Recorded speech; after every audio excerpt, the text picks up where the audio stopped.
Hello, আসসালামু আলাইকুম audience. আশা করি আপনারা সবাই ভালো আছেন। ইরানের সঙ্গে যুদ্ধের সময় ইসরায়েলের অত্যাধুনিক ক্ষেপণাস্ত্র প্রতিরক্ষা ব্যবস্থা ঠাট সরবরাহ করেছিল যুক্তরাষ্ট্র। ইসরায়েলকে বাঁচাতে নিজেদের 4 ভাগের 1 ভাগ অস্ত্র ব্যবহার করতে হয় বিশ্বের সবচেয়ে শক্তিশালী এই সামরিক দেশটি।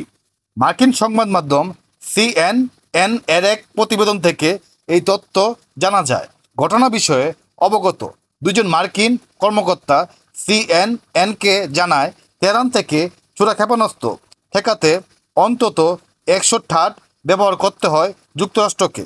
সেই সংখ্যা 150 হতে পারে। যুক্তরাষ্ট্রের মোট 60টি ঠাট প্রতিরক্ষা ব্যবস্থা আছে, তার মধ্যে 2টি ইসরায়েলে ব্যবহার করতে হয়েছে। 2023 সালে যুক্তরাষ্ট্র মাত্র 11টি নতুন থার্ড ইন্টারসেপ্টর তৈরি করেছে, আর 2025-26 অর্থ বছরে আরও মাত্র 12টি পাওয়ার কথা রয়েছে। অর্থাৎ এই প্রযুক্তি অত্যন্ত ব্যয়বহুল। তাই 12 দিনের এই যুদ্ধে এই প্রযুক্তি ব্যবহার করা প্রশ্ন উঠেছে।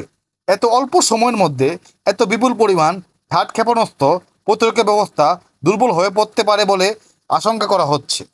মধ্যপ্রাচ্যের এই এই অস্থিতিশীল সময়ে গুরুত্বপূর্ণ এই প্রযুক্তির মজুদ কমে যাওয়ার শঙ্কিত মার্কিনিরা, বিশেষ করে যখন মার্কিন জনমত ইসরায়েলের সামরিক সহায়তার প্রতি অতীতের তুলনা অনেক কম সহানুভূতিশীল।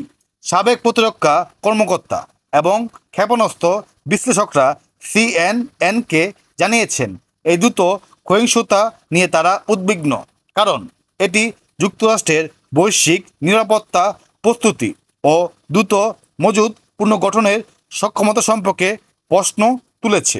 বিশ্লেষকদের মতে এই ধাক্কা যুক্তরাষ্ট্রের কৌশলগত প্রস্তুতিতে দীর্ঘমেয়াদে প্রভাব ফেলতে পারে এবং ভবিষ্যতে এমন আরেকটি সংঘাত ঘটলে প্রতিরক্ষা ব্যবস্থা চরম চাপ তৈরি হবে, যা আমেরিকা কখনো চিন্তাই করতে পারে না।